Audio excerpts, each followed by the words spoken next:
हंस ने पूछा, हंस ने कहा कि जंगल को वीरान किसने किया? तो हंसनी ने उल्लू की तरफ इशारा करके कहा, इसने वीरान किया। उल्लू कुछ नहीं बोला। सारी रात उल्लू बिताता गया, सारी रात अपना सोच करने में बिता दिया। हंसनी ने मेरी तरफ इशारा करके कहा है, इसे सबक देना पड़ेगा, इसे सिखाना पड़ेगा। जब सुबह हुआ प्रेमी भाई बहनों, हंस और हंसनी का जोड़ा उड़ान भरने वाले थे, चल निकले, तब तक उल्लू ने डांट कर कहा, अरे हंस मेरी बात बड़े ध्यान से सुनो। हंस रुक गया, कहा कहाँ जा रहे हो? ये हंसनी मेरी है और हंसनी को लेकर तू कहाँ जा रहा है? हंस तो अवाक हो गया, कहा अरे उल्लू ये हंसनी मेरी। हंस ने कहा तेरी नहीं मेरी। तो हंस चुप लगा गया, कहा नहीं भाई ये देखो मेल करो, ये मिलान करो, हंसनी मेरी है। उल्लू ने कहा हंसनी मेरी है। हंस और उल्लू में थोड़ा झकझक होने लगा, थोड़ा झगड़ा हुआ। तो उस जंगल के यानी कुछ पंछी आकर सामने खड़े हो गए, कहा भाई तुम दोनों में क्यों झगड़ा विवाद चल रहा है? तो हंस ने कहा देखो भाई ये उल्लू जो है मेरी हंसनी को कह रहा है कि हंसनी मेरी है। उल्लू ने कहा देखो भाई हंसनी मेरी है।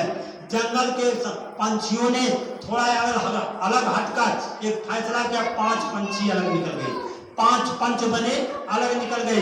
तो पांचों ने फैसला किया देखो हंस दूसरे देश का रहने वाला है, फैसला इसके हक में न दिया जाए। उल्लू अपने देश का रहने वाला है, फैसला इसके हक में दिया जाए। तो पंचों ने फैसला गलत क्या सुनाया कि देखो भाई ये हंसनी सच में उल्लू की है। पंचों ने फैसला सुना दिया। जब पंचों ने फैसला सुना दिया तो हंस लाचार हो गया कि पंचों का फैसला सुनकर अब तो चलना चाहिए। जब हंस उड़ान भरा प्रेमी भाई बहनों, तब तक उल्लू ने फिर रोक दिया, कहा सुनो। उल्लू ने कहा सुनो भाई हंस, कहा अब क्यों रोक रहे हो? अब तो फैसला तेरे पक्ष में हो गया। कहा मेरी बात तो सुन, अब फैसला जब हो गया तो तेरे समझ में आया इस जंगल को किसने वीरान किया? मैंने वीरान नहीं किया, इस जंगल को पंचों ने वीरान किया। गुरु महाराज ने कहानी क्यों सुनाया? यानी बाबा जय गुरुदेव जी महाराज की बगिया को किसने वीरान किया? आश्रम वालों ने वीरान किया, आश्रम वालों ने तोड़ा। ये गुरु महाराज के कहने का तात्पर्य था। गुरु महाराज ने तब कहना पड़ा गुरु महाराज को, अरे बच्चा इन टाट वालों को देवता मत समझना, इन टाट वालों पर भरोसा मत करना, इनको दूध का धोया मत समझना। ये गुरु महाराज ऊंचे मन से कहा करते नहीं। ये गुरु महाराज ने कहा करते थे। गुरु महाराज ने एक भी मंच से कहा था, ऊंचे मंच पर जब गुरु महाराज बैठकर सत्संग सुनाते थे तो कहते थे, अरे बच्चों आगे समय आगे भविष्य में अगर तुम्हारे अंदर तुम्हारे सामने कोई नौबत ऐसी आ जाए झूठ बोलने की तो टाट उतार कर बच्चा झूठ बोल देना। काफी लोगों ने टाट उतार दिया।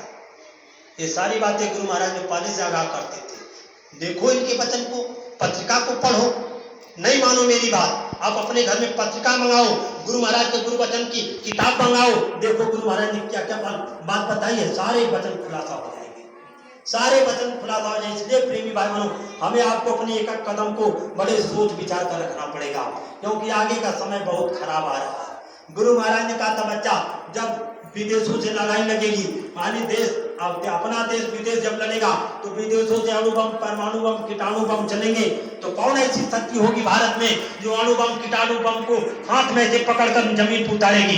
बाबा जी तो चले गए, अब कौन है जो अणुबम कीटाणु बम को रोक लेगा? कोई है माइकलाल? कोई ऐसा पैदा नहीं हुआ, कोई ऐसा पैदा नहीं हुआ जो इनके यानी इनके सिवा।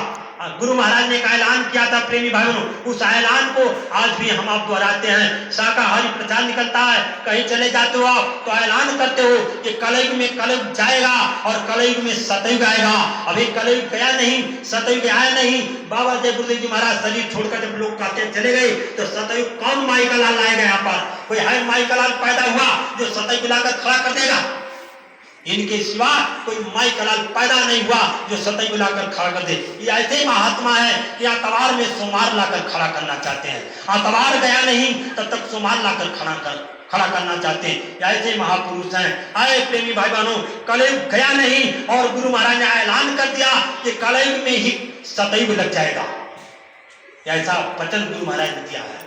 सोचो, भरोसा रखो गुरु महाराज पर, तब गुरु महाराज को कहना पड़ा, अरे बच्चे आगे देखना क्या होगा, मेरे खेल को देखना, मेरे खेल को देखकर भ्रमित मत होना बच्चा, बहुत ऐसे ऐसे खेल होंगे। अरे बच्चा, जब राम कृष्ण का इतिहास बना तो यानी राम के सामने यानी तो ये रावण को होना जरूरी था और कृष्ण के सामने कंस जरासंध को होना जरूरी था। ऐसे प्रेमी भाई बहनों, जब जय गुरुदेव का इतिहास बनेगा तो सामने इसी में से प्रतिद्वंदी खड़ा होंगे, यानी इसी बीच से कोई प्रतिद्वंदी खड़ा होंगे और एक इतिहास बन जाएगा, एक बहुत बड़ा इतिहास लिखा जाएगा। ये गुरु महाराज के सारे वचन है। लेकिन प्रेमी भाई बहनों, आप सबको अपने गुरु के वचन का पालन, मेरी बात को मत ध्यान देना, मैं क्या कह रहा हूं मेरी बात, मेरे शब्दों से अगर गुरु के वचन है तो मान लेना, मैं अपने तरफ से कोई बात बता रहा हूं मत मानना, बिल्कुल मत मानना।